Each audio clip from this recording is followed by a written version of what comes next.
Welcome to Awesome Movie Year, the podcast where we take a look back at an awesome year for movies, which is every year. I'm Josh Bell, film critic and writer, and I'm joined by my co-host. Jason Harris, filmmaker, comedian, and where are my pants? Jason asking this question seems entirely appropriate because I believe there are instances when I have been at Jason's house and heard him say this. I'm pretty sure. Yeah.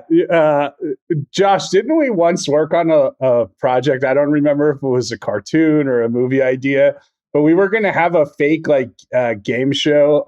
What was it, like Pants or No Pants, or Did You See My Pants? Yeah, what was it? We did. Something? That was something. It was not the main aspect of it, but it was like a background element and something that we came up with. I forgot about that. I remembered our Face Off parody Pants Off, but I forgot about that one. Yeah. When I was at Boston University, I told people about that idea, and a fucking sketch comedy troupe just plagiarized it and did the whole sketch. But we had a whole idea. It was they switched pants and no one could tell them apart because they were in different pants. They thought Castor was Pollock and Pollock's and vice versa because they were in their other pants. So. It was a fun idea. Yeah. Anyway, I want to take his pants off. Exactly. I feel like that was the genesis of the idea. So yeah, of course. We possibly discussed this entire concept when we did our John Woo episode on Mission Impossible 2. So it's good to revisit that in this entirely unrelated episode in our season on the films of 2014. This is our animated film episode, and we are talking about the Lego Movie, which does feature the sitcom parody Where Are My Pants? A pretty, considering that it literally has just that one line, pretty spot on parody of the dopey guy, hot wife sitcom trend, I think. I mean, honestly, there's so many things that are prescient here that 2014, just business and government and keeping workers down and everything. And I'm like, this is more resonant today than even it was back then. Yeah, there is a lot of clever satire here, which of course is a big part of the reason why this movie was such a success. Certainly, there were low expectations going into this film for a movie based on a toy line, and that appeared like it was going to just be a 90-minute advertisement, which in some ways it is. But as far as that goes, I think Phil Lord and Christopher Miller, the writer-directors, really brought a large amount of creativity and satire parody to this that people didn't necessarily expect. They're great. They are. So they're awesome. Like everything. Everything is awesome, including this film.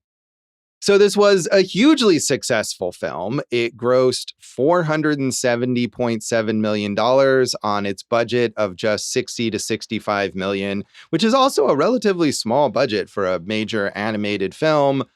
This was it looks fantastic. And the look of it was inspired by Lego stop motion films, like amateur films that people make with actual Lego toys using stop motion animation. And I remember watching this movie and not being entirely sure whether parts of it were created with stop motion or if it was all computer animated, which it is all computer animated. But the fact that they made it look that authentic, and it still looks that way, I think is pretty impressive. I mean, we love that stuff, obviously, going back to the 80s. And for us, Pee-wee's Playhouse did a lot of fun things like that. These are also called brick films. You can find a lot of stuff like that on the internet. And it's just the stop motion. What I remember is the Fell in Love with the Girl video from the White Stripes. That was like the last really prevalent thing to do something like this until this came out. And it looks great. I mean, they, like you said, low expectations. They exceeded every expectation on every level with this movie. They did. And it was beloved. It was acclaimed. Somehow it was not nominated for the Best Animated Feature Oscar, which I think became a joke. I think it was Neil Patrick Harris was the host of the Oscars that year and joked about it because everyone expected that it would be It did get a nomination for Best Original Song for Everything is Awesome, performed by Tegan and Sara, which did not win, lost to the John Legend song from Selma. And it was nominated for the Golden Globe for Best Animated Feature, ended up on many, many, many critics groups lists and nominations. The National Board of Review put it in its top 10 films of the year. So for something like this, not just to exceed very low expectations, but to become this universally beloved, I mean, that is pretty impressive. It did win the BAFTA for Best Animated Film. They were ahead of us in 2014. Big Hero 6 won the Oscar, which is a good movie. I have no problem with that, or like Song of the Sea being nominated, but you can't fit this into like the 5 nominees. Like, give me a break. Yeah, and Big Hero 6 is fun, but it's kind of a safe Disney-fied version of a superhero story, whereas this is, I think, Big Hero 6 is doing the obvious thing with what you expect out of the material, whereas this is doing the opposite, and it does seem like it's a striking omission there. But I agree. I mean, Song of the Sea is great too. Yeah, no, absolutely, and like, to their credit, to the Oscars' credit, there was at least one other like foreign or smaller animated film, and I appreciate that they don't just fill that category with studio movies every year, and so maybe this was a studio movie that didn't make it in, but it deserved it more so, I think, than Big Hero 6. Stupid. I mean, this is the only incident that we've ever had to discuss about an Oscar omission. So otherwise, the Oscars always get everything right. Immaculate. Yes, as we've discussed many times. So critics also loved this film. It has a 96% rating on Rotten Tomatoes. Audiences loved it. It got an A from CinemaScore, the audience polling service. And I was scrolling through reviews. I thought maybe I'll quote a negative one if there's a major critic who wrote a negative review, but there wasn't even really that. So critics were totally won over, even if they all came in with a lot of skepticism, again, in line with what those expectations would have been. So A.O. Scott in the New York Times said, "The Lego movie captures both the delight and the frustration of this kind of play with the toys. The visual environment created by the filmmakers hums with wit and imagination. Although the images are computer-generated, they move, for the most part, according to the pleasingly herky-jerky logic of hand-guided stop motion. The story is a busy, slapdash contraption designed above all to satisfy the imperatives of big-budget family entertainment. The overt message is that you should throw out the manuals and follow the lead of your own ingenuity, improvising new combinations for the building blocks in front of you. But the movie itself follows a fairly strict and careful formula, thwarting its inventive potential in favor of the expected and familiar." Nope. Yeah, I mean, I think on the one hand, he's right. On the other hand, they're using that formula to kind of subvert it or make fun of it, but they are also following.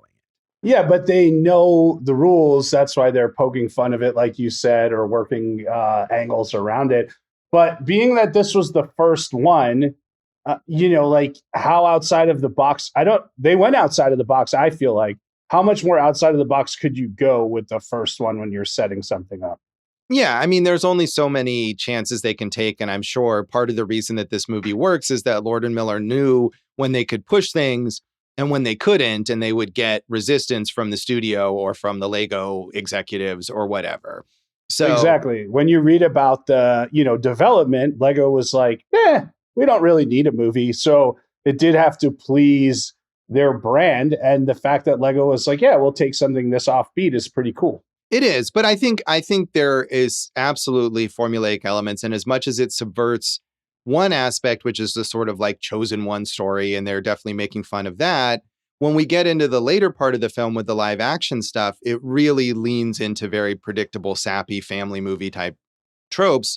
And I find that part a lot less compelling than the rest of it. Well, I mean, part of that is that the everything leading up to it is such a momentum to it, and it just never stops, bam, bam, bam, joke a minute, action all the time. So, it changes the pace of the film. So I could understand that. I mean, I also will say, I think it's just as clever to take a genre and subvert it and play with the form than to just break all the rules, just to break all the rules.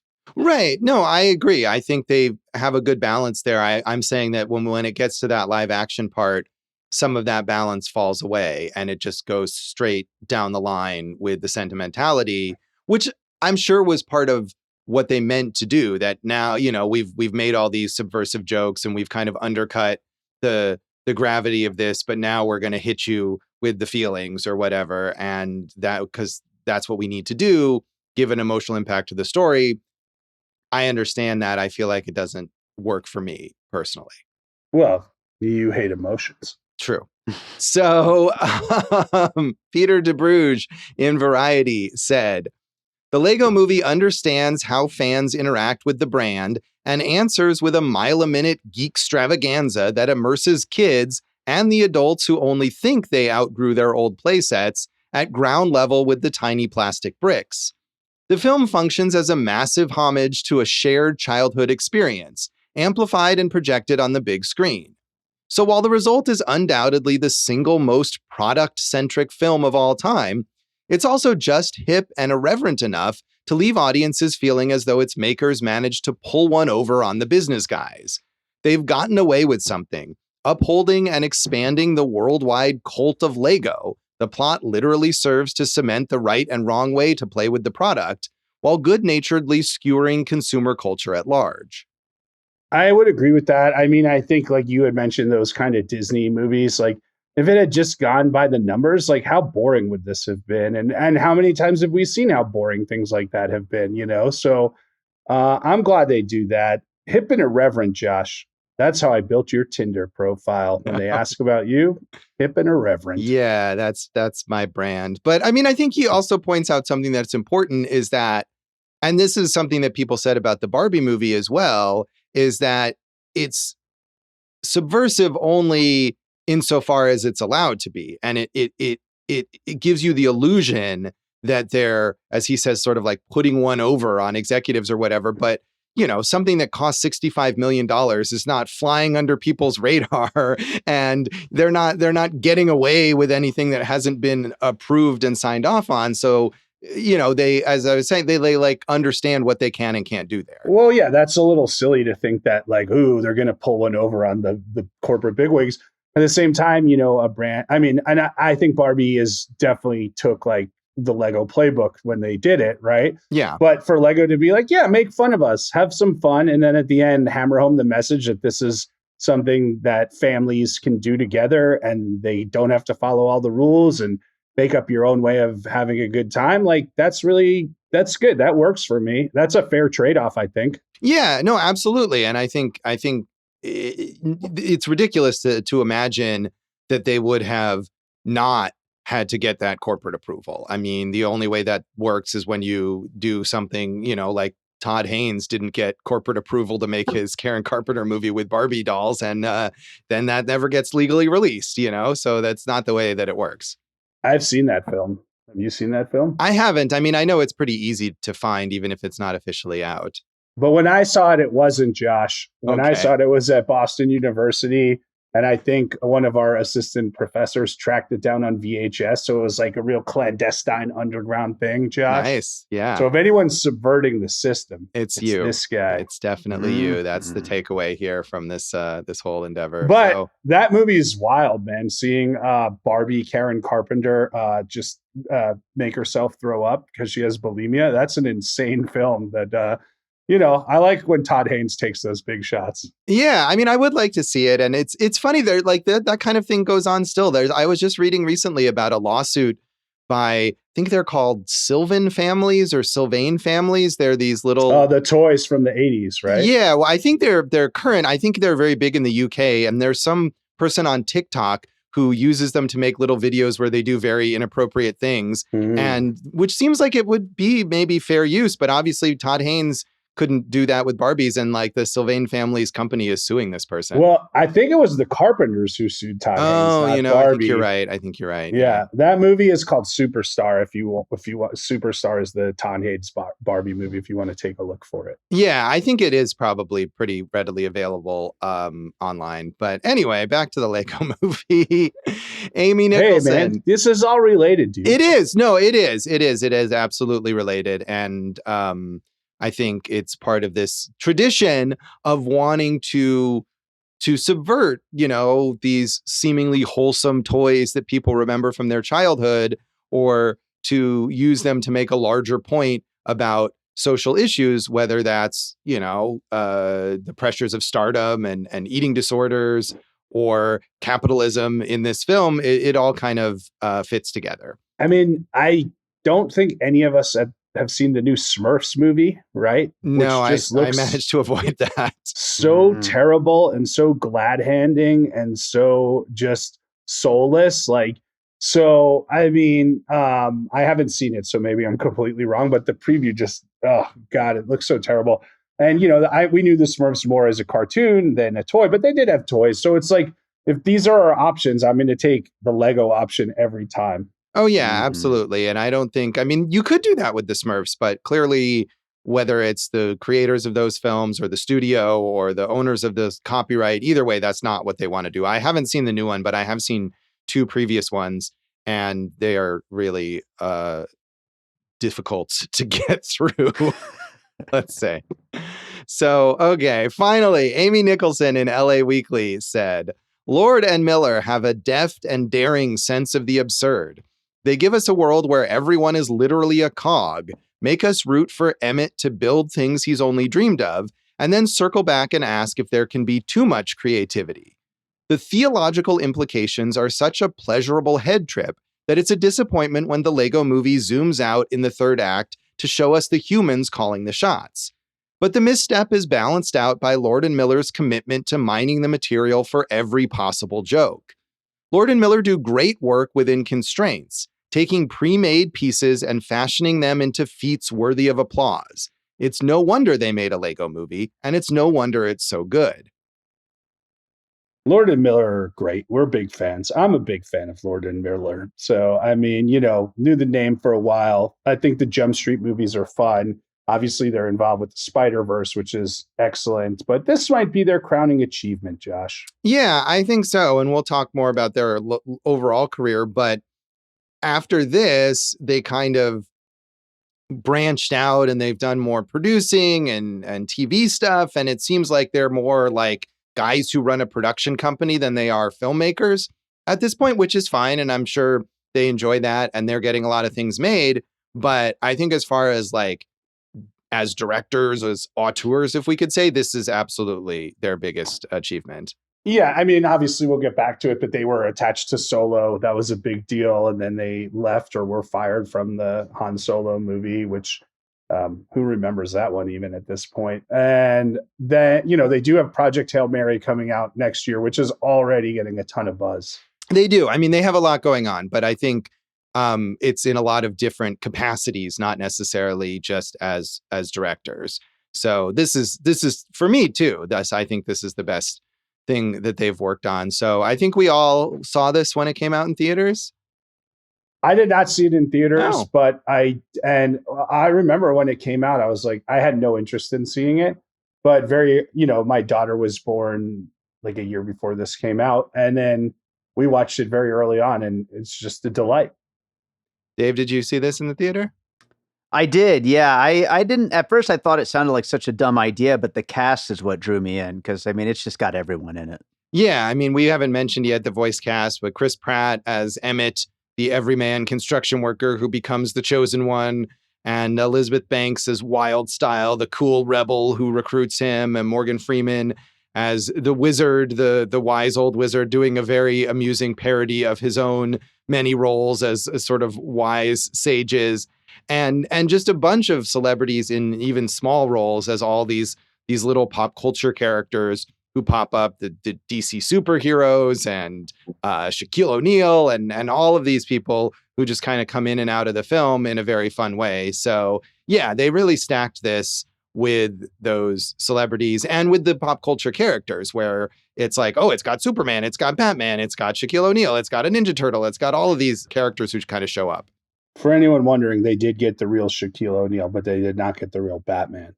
No, but they got it much better, I think, maybe, I don't know if they tried to get any actor who had played Batman in the past to do that voice, but if they did, I'm glad that didn't work out because Will Arnett is perfect. And this version of Batman, I mean, we'll talk about the Lego Batman movie later, maybe, but this is maybe my favorite version of the character in film, or close to it, I think. It's just a very, very effective parody, but also kind of like a weirdly lovable character. One of my favorite scenes is, that kind of meeting with, kind of all the potential chosen ones, the master builders, and they got rights to everything somehow.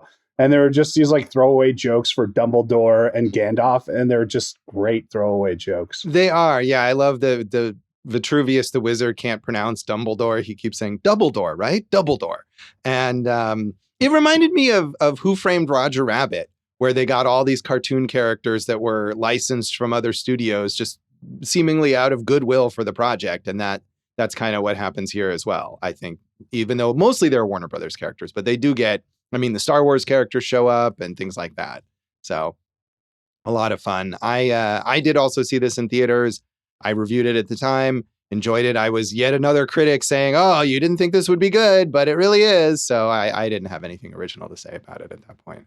That's good. You're just you just have it's just all refreshed takes that someone else already put out. I just jumped on the bandwagon. You're very derivative, and I was happy to do so because it's a good movie, and what people said about it, they were correct. So, anything else you want to mention about the background of this film, Jason? This was in development since around 2008 or so. The Hageman brothers, Dan and Kevin, kind of pitched it, and they've worked on different iterations of Lego stuff. Chris McKay, a very well-known animator or animating director, was the supervisor. So, it's sometimes when you get all these people on board, it becomes a mishmash that turns out terribly. But in this case, it all worked out. Yeah, and I think once Lord and Miller got on board, not only as directors, but also rewriting the screenplay, you get people who can put their distinctive stamp on it. And I think they came in and they obviously really oversaw that carefully. That makes a big difference rather than, oh, we have this screenplay and we have 10 other people who have revised it and we have this director and this co-director. And a lot of animated movies end up with that. And that's not what's going on here. So I think it worked out well. Original title, Lego, The Piece of Resistance. Not as good as the Lego movie. Yeah, the Lego movie is cleaner, but The Piece of Resistance, of course, is central to the plot. We can get into more of that. We'll come back and talk more of our general thoughts on the Lego movie.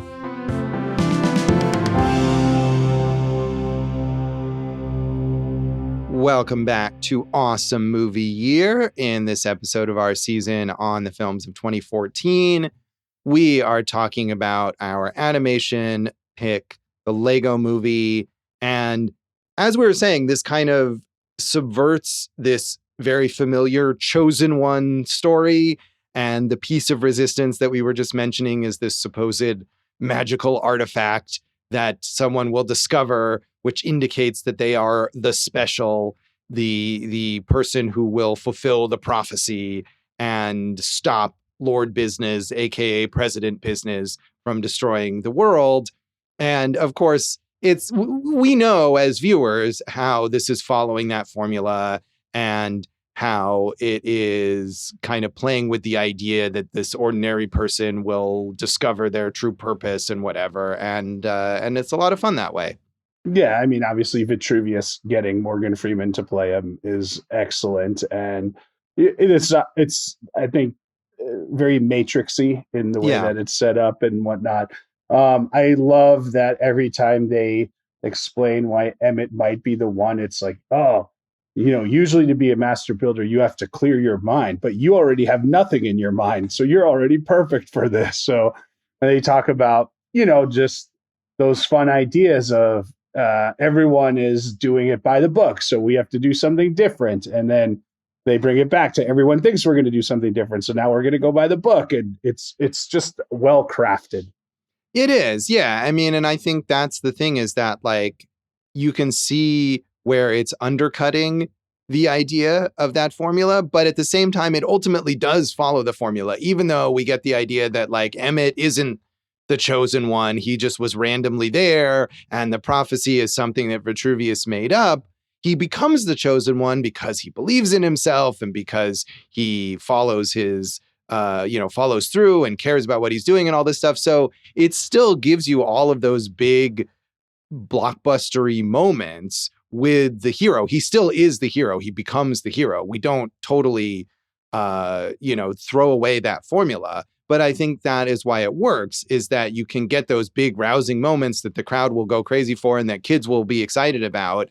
But you can see how it is making fun of that and is aware of how ridiculous that is, and that an adult audience will be amused. Well, this is a perfect example of something we love to poke fun at me about being like the logic police on the movie. And this is why this works so well, is because they have actually built the logic to make it make sense. So it's so rewarding in that, oh, now all of this actually adds up to something greater as opposed to just diminishes it when you get to the explanation. And that's why I think I get, so frustrated with it, is like you're waiting for something. And then when it happens, it just adds so much. And obviously no frustration here because it was so well executed, like I said. So I really enjoyed that stuff, Josh, from the story standpoint. And you had kind of started talking about the voice cast. We talked about Barbie, and you look at like Will Ferrell here versus Will Ferrell and Barbie, and he has so much more to do here and just is so much more well-rounded, I think. Yeah, I mean, that character he plays in Barbie, I don't think is really meant to be well-rounded. I mean, he's just more of the clueless business guy. And here he's more overtly evil, and he gets to have a lot of monologues about his evil plans. And then, of course, we get to the live action part, and he's playing the dad who has, is less actually evil and is more just kind of oblivious or whatever. So, yeah, I mean, I don't think it was something where in Barbie there needed to be more to that character, but it is a similar. I thought of that too, how he's playing a similar part in the story. That character in Barbie was worthless. It took away from the movie. It didn't add anything to it. I didn't know you were so down on that aspect. I mean, I like Barbie. I just thought that character just added nothing to it. All right. But I did like this voice cast quite a bit. I don't know if you had any favorites, but I just wanted to shout out the ladies, because Elizabeth Banks is so good and Alison Brie is just going for it, which I love. So, it's a very male-dominated movie, but those two women bring a lot to the table here. They do, yeah. And Alison Brie playing Unikitty, the sort of like super pink pastel cat unicorn hybrid character who's always super positive and cheery, but has this clearly repressed rage. And that's an amusing dynamic. So yeah, she's good. And Elizabeth Banks stuck playing kind of like the straight woman a lot of the time, where she's just like, we got to do this. We got to do this. And Emmett's like, boo, boo, boo, and so Chris Pratt gets to do that, or Morgan Freeman gets to make fun of his image and she has to just deliver exposition, but she makes that character interesting and fun to watch too, I think. Right. Like a Lego piece. She makes it three-dimensional, Josh. She does. She does indeed. So, I mean, I like the sort of like the smaller voice parts as well. Of course, as I said, Will Arnett as Batman is perfect. But I wonder if there was more that didn't make it into the movie, but Jonah Hill as Green Lantern, playing him as this like really, really insecure guy who just wants to be friends with Superman and Superman is annoyed with him. I thought that was a fun little dynamic that is like barely even an aspect of the movie, but is very amusing to me when it pops up. And it's emblematic of like, there's so many small bits of humor just in the background that you might not even remember that was in the movie, but it's really funny when it happens. But they're giving these characters motivations and layers and traits as opposed to just being there, which I really like. One of the other ones that I thought is so much fun is Charlie Day as Benny the Spaceman from the 1980s. And I didn't realize this, but they actually in the movie have a strap on his face that doesn't work because that was a malfunction of the character of the toy in the 80s. So I loved how accurate that was to the thing. And I just love it where, He's always trying to build this spaceship he never gets to, and then when he finally gets to, he just yells "spaceship" 700 times in a row. And I got to tell you, Josh, I bring up my daughter. We watched this together again, and I think the greatest compliment I've ever gotten about my writing was while we were watching this. She said, "This seems like a movie you would write, Dad." Oh, I hope nice. so. Yeah. That is nice. One other cast member I think I wanted to mention too is Liam Neeson as the good cop, bad cop. And we've got, the Naked Gun reboot is probably out by the time this episode comes out. And it's a lot of the attention on that is like, oh, Liam Neeson hasn't really done much comedy. But here he's doing that kind of same thing. He's making fun of his image as the grizzled cop. And he really throws himself in. I mean, you can imagine him in the voice recording booth, like switching back and forth between those voices. And he's having a lot of fun with that. So I feel like maybe he doesn't get credit for his comedic skills, even back in 2014 now. Yeah. So I enjoyed that part too. Well, one of the funniest things I've ever seen, and I mean that when I say that, is Liam Neeson on Life's Too Short, the Warwick Davis show that Ricky Gervais created. He goes in for an audition and he says, "I'm funny. You just don't know it. I'll show you how funny I am." And he just keeps telling jokes, and everyone ends with someone getting AIDS and darker and darker. And it's so funny. Please look up that clip. Yeah, I haven't seen that, and I'm not really a fan of those Ricky Gervais projects, but I believe that. I mean, and it's good because whether it's that or Naked Gun or this, he's obviously up for making fun of his own image. And it's kind of the same thing that Morgan Freeman is doing here, where he's always hired to play that like guy who dispenses wisdom or whatever, and he's willing to come in here and mock that, and he does a very good job of it. I mean, he can be very funny too. So I think the casting of those voices is really spot on.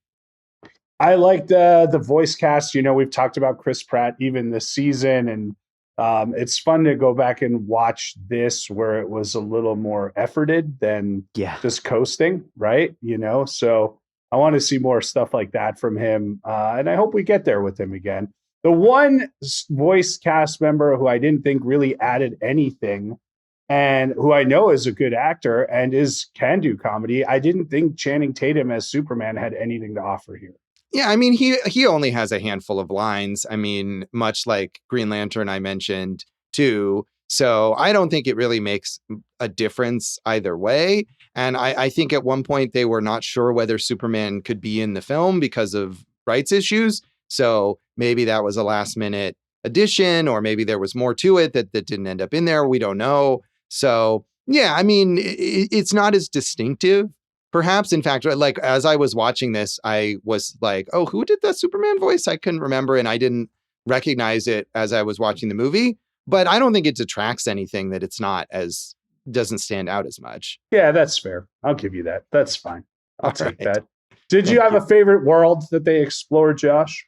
I mean, I was amused. They only go there briefly, but I had forgotten about the reference to Middle Zealand, which of course is a combination of Middle Earth from The Lord of the Rings and New Zealand, where they shot the Lord of the Rings movies.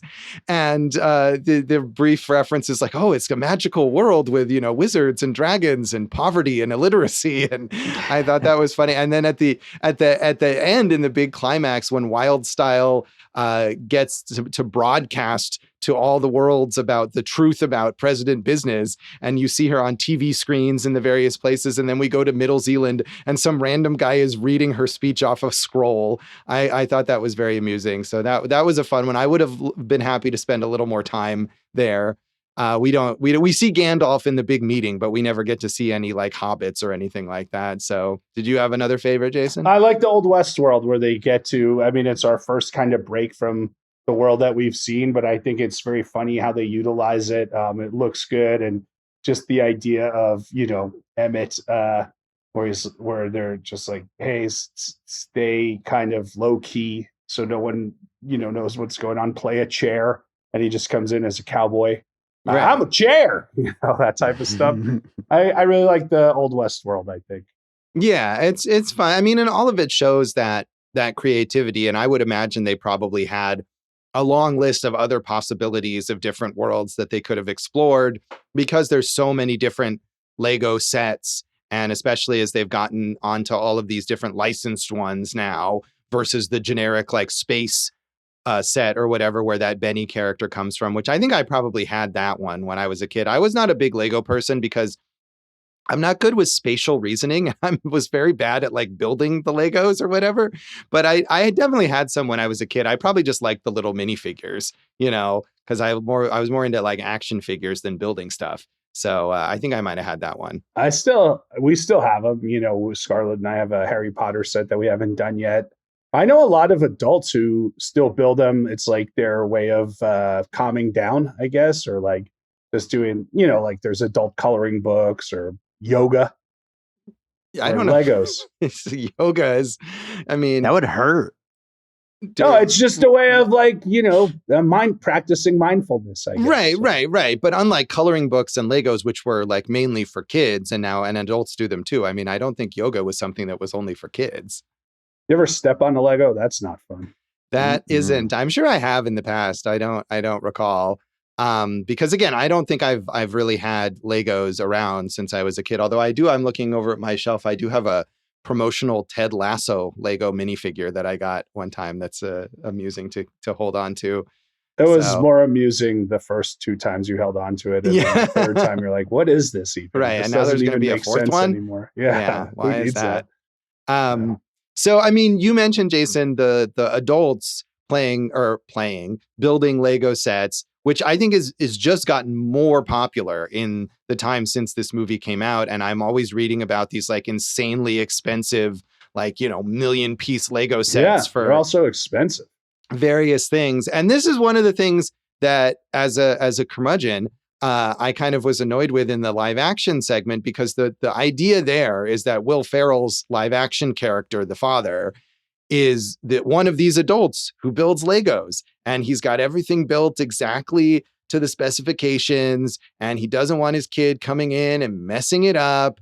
And the message of the movie is that you should mess this stuff up. You should mix and match and play and be creative, and don't just leave it all like nicely on display, but have fun with it.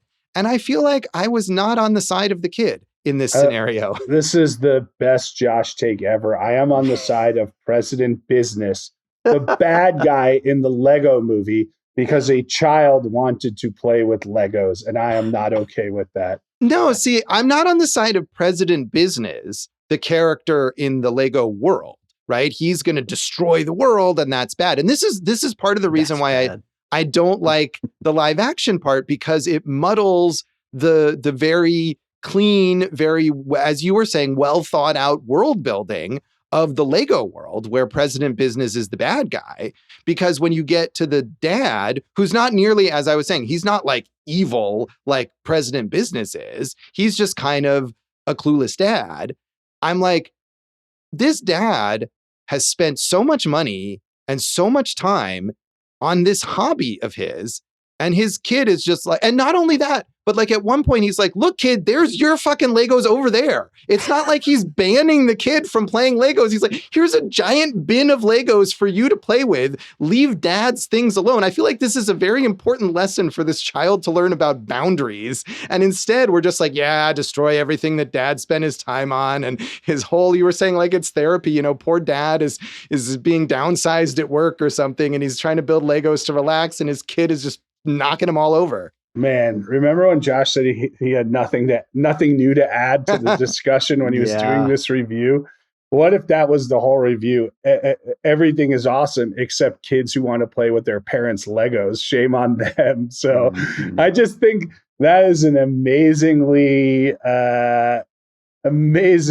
cynical take, and I'm proud of you for it. I mean, I don't think it's cynical. I think it's like, Jason, I don't think any of us are Lego people, build Legos, right? But if you had some project for yourself that you had worked on for hours and hours and hours, and your kid, maybe when she was a bit younger, came in and was like, Daddy, let me play with this, and like mashed it all up, wouldn't you have been annoyed?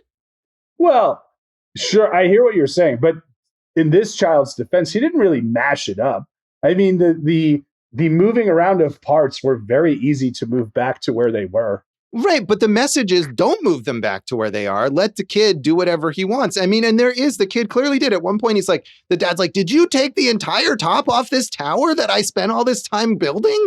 Like, Dave, I feel like you should back me up here as another non-parent. Yeah, well, also, I get where you're coming from here, honestly. Like, as the manager of a record store, if some kid who was just playing with the records and getting them all scratched up and everything, then they're ruined. All that time spent, and God, the amount of time I've spent the last couple of weeks alphabetizing things at our store, and if the kid took them out and then I had to go and redo it all, I'd be pretty pissed at my imaginary kid. Dave, when you were a kid and your dad had the record store, I don't know if that was the case when you were actually a small child, but let's say if that was the case, if you had come in and messed up your dad's record store when you were like 8, he would have been mad, right? Oh, he would have screamed. If you've ever been to Wax Tracks, there's no way to mess it up. You can put anything anywhere and it'll probably be more organized via your chaos than it was before you came in. That's fair. Right. That's fair. So Rich Rosen is not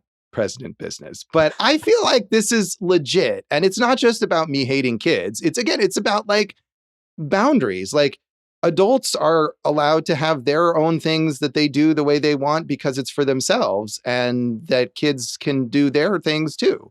So I just also find that whole segment very sappy, and I feel like the rest of the movie is subverting that idea. And so I would have just cut out all the live action stuff. I mean, I wouldn't have minded that if they cut it all out and just kept it all there. I think it worked because there's reasoning behind it and how they combine the worlds and everything and the magic portal, all that fun stuff. But I love your take on it. Thank you. So, should we rate this out of 5 Kraggles? Maybe there you go. The crazy glue that's the evil weapon.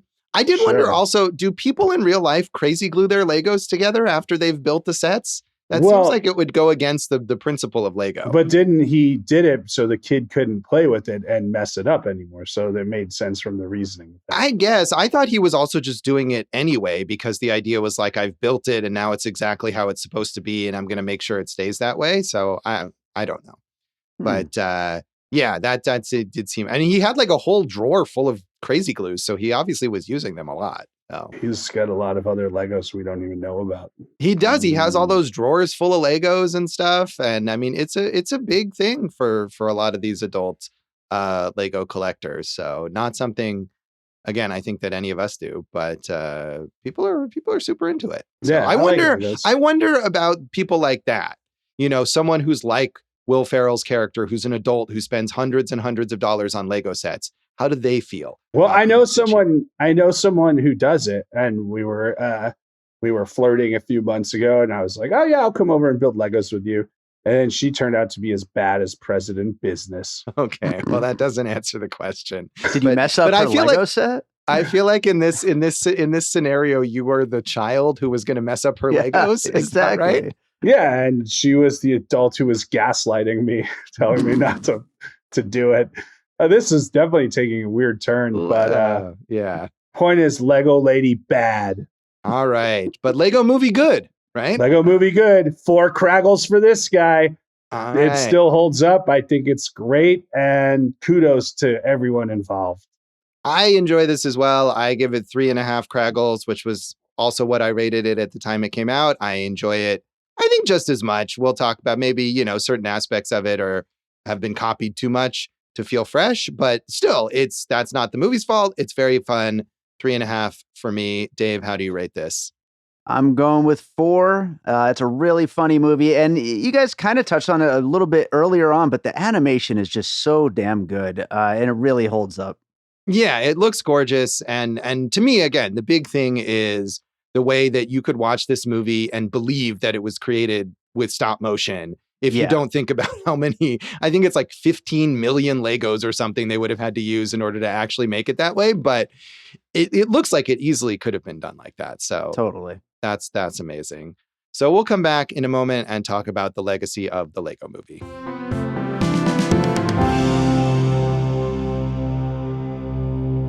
Welcome back to Awesome Movie Year. In this episode of our season on the films of 2014, we have been talking about the Lego Movie, and this was such a huge hit that the immediate big legacy was a bunch more Lego movies with diminishing returns. Yeah, it got oversaturated to the point where it made me want to stop watching them, and even to the point where I hadn't seen this one in a while, where I was like, this is going to feel tiresome, but I'm so glad it didn't.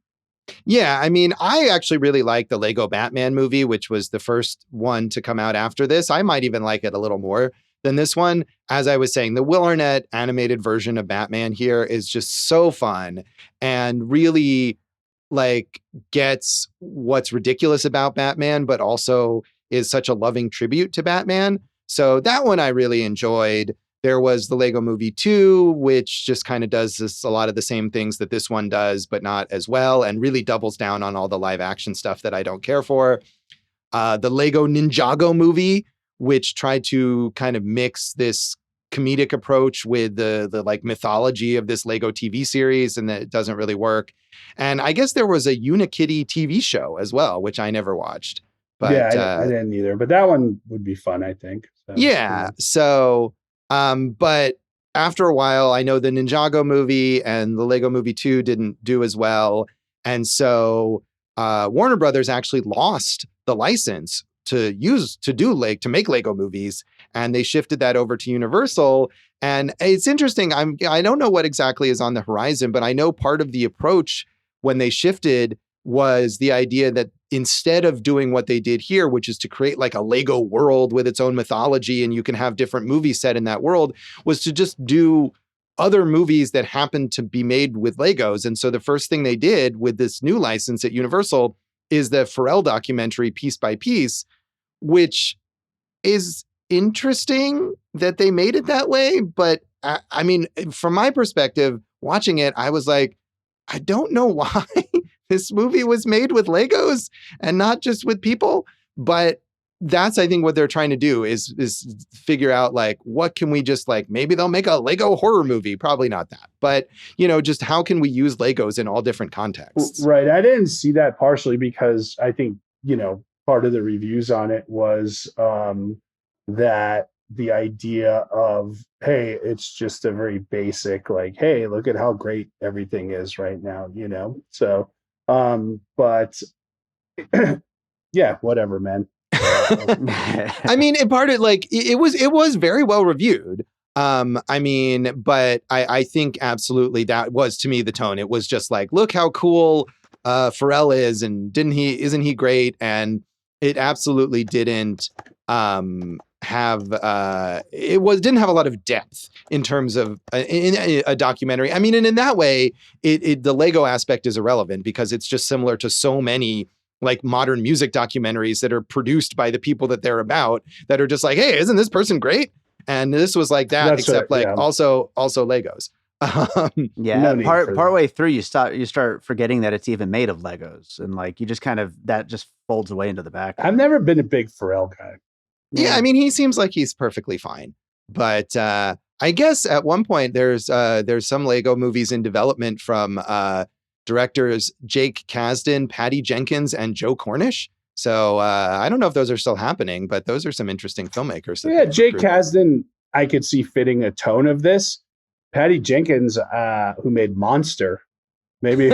I'm not she really also sure. made the Wonder Woman movies, you know. That kind of fits more along these lines here. I just don't know. But I think maybe, you know, if we can make a Lego Ferrell documentary, maybe a Lego true crime documentary.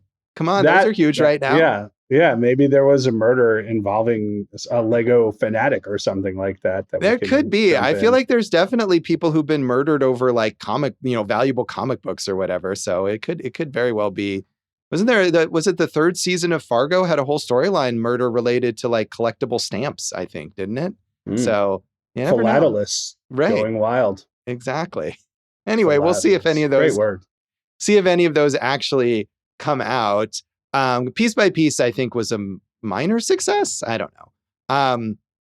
And the other thing that happened here, because this was so successful, we've talked about Barbie a little, but, you know, suddenly it was like every toy is going to be its own movie. And Barbie, of course, was also hugely successful and does a lot of the similar things here where it really subverts what you expect out of a movie like that. But not every movie can be Barbie or the Lego movie. I have sadly seen the Playmobil movie and the Bobbleheads movie, both of which are very bad. And yeah, I'm sure we're getting ready for Hot Wheels. Is that next? Or? Hot Wheels is coming, and they keep talking. I think I just saw something today about some new development with the Monopoly movie.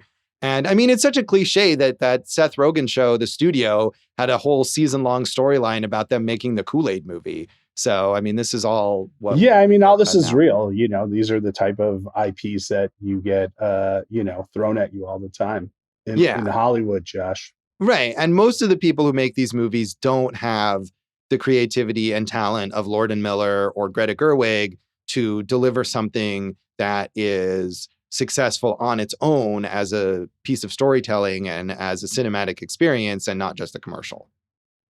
Can we just say Mark Mothersbaugh, who did the music? We've probably talked about him on our Wes Anderson episode, but from Devo has done music for, besides Wes Anderson, Happy Gilmore, tons of great projects. Gotta love Mark Mothersbaugh, Josh. Yeah, Devo is, of course, classic, but he does tons and tons of film and TV music. And the music here is great. He didn't write Everything Is Awesome, but I mean, I think what I love about that is like in the context of the movie, it's supposed to be sort of like the pop song equivalent of like Where Are My Pants, which is dumb, but it's a great song. Like you can see like, hey, I understand why the residents of Bricksburg will listen to this song hundreds and hundreds of times in a row because it's super catchy and fun to sing. And I mean, I remember seeing Tegan and Sarah perform it like in concert, you know, and that's like unironic. They're just like, here's our great song that people love and let's sing it. So absolutely with rapping by The Lonely Island, who we talked about here. Yes. So yeah, that was nominated for a Grammy as well, in addition to the Oscar that it was nominated for. We were talking earlier about Lord and Miller, who really have, you know, kind of built this empire as producers. They oversaw the Spider-Verse movies, which have a lot of the same sensibility as this film and are very entertaining. They did not direct any of those other Lego movies, but they were producers on them. They've produced a lot of TV, Clone High, The After Party, Last Man on Earth. And a lot of that stuff is fun, but I feel like they maybe are spreading themselves a bit thin. What about 22 Jump Street, Josh? 22 Jump Street. I wasn't a fan, honestly, of either of those Jump Street movies. I mean, they are doing similar things to what they're doing here, where it's like, oh, we're adapting an old TV show like all of these other movies do, but let's kind of be self-aware about it. I just didn't think those worked as well. Project Hail Mary, Ryan Gosling wakes up in a spaceship, not understanding who he is or why he's there, and pieces together that there's been a catastrophic event on Earth and he's sent to outer space to somehow combat it, and then other characters come in and help or hurt him. Yeah, and that's their first film as directors since 2014. Part of that is because of the Solo thing, I think, as well. Right. They were the directors on the Han Solo film and they were fired by Lucasfilm and replaced by Ron Howard. And I'm actually like one of the only defenders of that film. I think it's kind of fun. But I'm sure their version of it would have been quirkier and more fun. I'm not sure how I feel about Project Hail Mary. Are they the best people to direct a fully like straightforward sci-fi action movie? Well, we don't know the tone of it, one, but two, also like, you know, they've hit these out of the park. So I'm going to give them the benefit of the doubt. Yeah, that's fair. We just talked about Chris Pratt in our Guardians of the Galaxy episode. I mean, the relevant thing here is that he became this go-to guy for animated voices doing Mario and Garfield. And they just have the same voice as Emmett, pretty much. Yep. Mm-hmm. So, as you said, it would be nice to see him put forth some effort in the future. Yeah, I mean, there's so many actors we've talked about before. So a few to quickly highlight that we haven't talked about. We haven't talked about Elizabeth Banks before, who is such a great comedic actor, and she's a good dramatic actor, and directed films in the Pitch Perfect series and Cocaine Bear. She's going to be in a really fun sounding Greg Mottola, who I love, obviously, limited series called The Miniature Wife. A married couple battle for power within their relationship, which is complicated by a technological accident. So that So sounds she's going to fun. get shrunk. So, Honey, I Shrunk My Wife. I don't know, deal? but I love me some Greg Matola. So, we'll see what's up there. Nick Offerman, he's all over the place. Yeah, I know most people know him from Parks and Rec. This year alone, Mission Impossible, the new one, and Smurfs, as we've talked about, and Life of Chuck, which is out right now. But he'll be in Death by Lightning, another limited series that depicts the presidency of James A. Garfield leading up to his assassination by Charles J. Gitugu, who I've bangled his name, but whatever. And Allison Brie, she's got Happiest Season, which is a Christmas classic. Glow, BoJack Horseman, and coming up together, a horror movie with our hubby, Dave Franco, which got some good buzz out of the Sundance, Josh. Yeah, Will Arnett, of course, is the star of BoJack Horseman and does tons and tons of animated voices. Did Arrested Development, a lot of TV sitcom stuff. I know, Jason, you were a fan of Murderville, his I really weird like improv murder mystery show. Nick Offerman, we hadn't mentioned, but he does the voice of Metalbeard, the pirate who has become a sort of mishmash of random Lego parts after he's rebuilt himself, and that's another fun character. Cocaine Bear, I rewatched not that long ago. That's a really fun movie, and Lord and Miller are producers on it. So yeah, but it doesn't look good. I mean, as a director, it's you have to own all aspects of it, and the stuff at the end is so dark you can't even get into it. So that it's not a visually sophisticated film, and I think I watched it at home after having seen it at the drive-in when you really couldn't see anything in that finale, and it was easier to see on my TV at home. But I just think it's a fun, and it's the kind of thing that you could imagine Lord and Miller having directed, and I don't know if they recruited her because they'd worked with her or whatever, but it has that kind of sensibility to it that maybe her disappointing Charlie's Angels movie was missing. Right. I don't think she's hit it out of the park yet as a director, but she definitely can.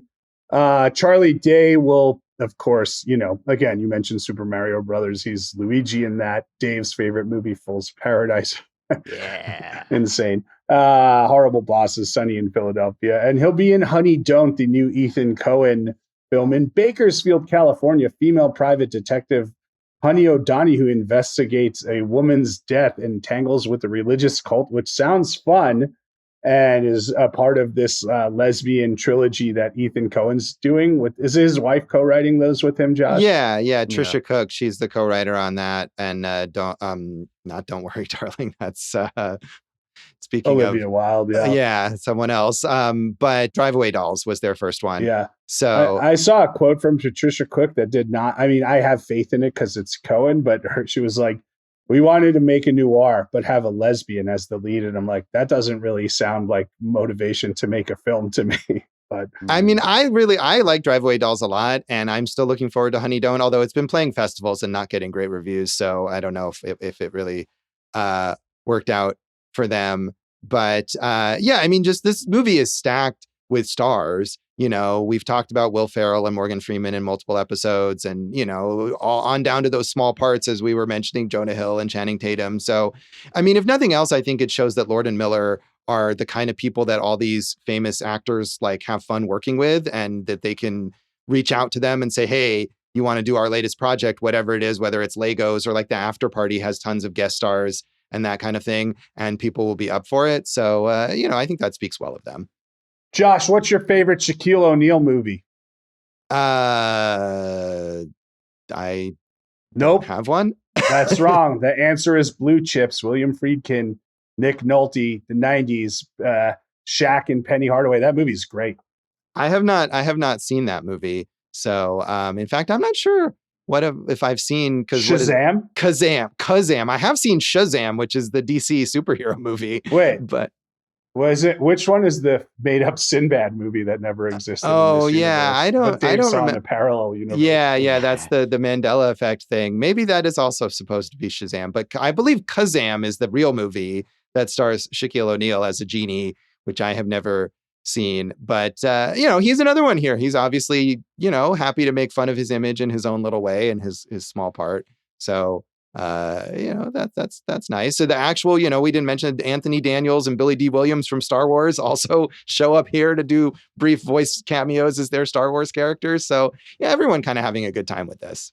Yeah, I also like that Will Forte, for some reason, in his small part, decided to be credited as Orville Forte. He plays Abraham Lincoln. And I mean, he's the star of Last Man on Earth, another Lord and Miller project. So, all these kind of friends that they get involved. Quick recommendation, look up Will Forte spelling bee sketch from SNL. It's one of these totally ones that probably didn't hit the way it should have because Will Forte is so weird. And then you look back and you're like, what a delight that we had you doing these things 20 years ago. He is an odd one. And a lot of times I don't really get what he's doing in his projects, but I appreciate that they're out there. So anything else you want to say about the legacy of this movie, Jason? Everything is awesome. It is. And that is the Lego Movie. That is this episode of Everything is Awesome Movie Year. Mm-hmm. You can check us out online and on social media. Yeah, that was a good one, Josh. Good pun you had there. Yeah, awesomemovieyear.com. Awesome Movie Year on Facebook and Instagram. We're still not on Twitter. Go fuck yourself. I'm Jason Harris Comedy on all the things. Jay Harris Comedy on all the things. Go for Jason on Letterboxd. All the things. All those things. You can find some old things from me at joshbellhateseverything.com.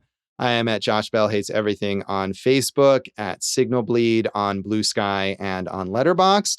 And if you're on Letterboxd and you watch this movie or any of the movies we talk about on the show, tag your review Awesome Movie Year. We would love to know what you think.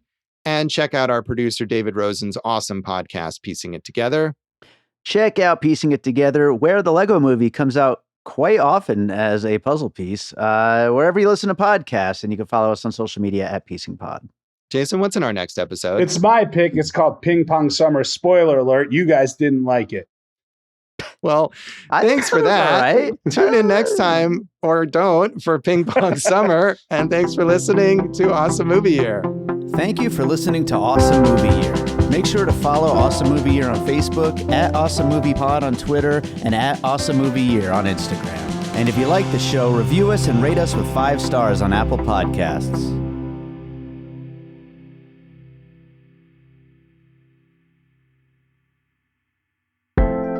An All Points West production, produced by David Rosen in Las Vegas.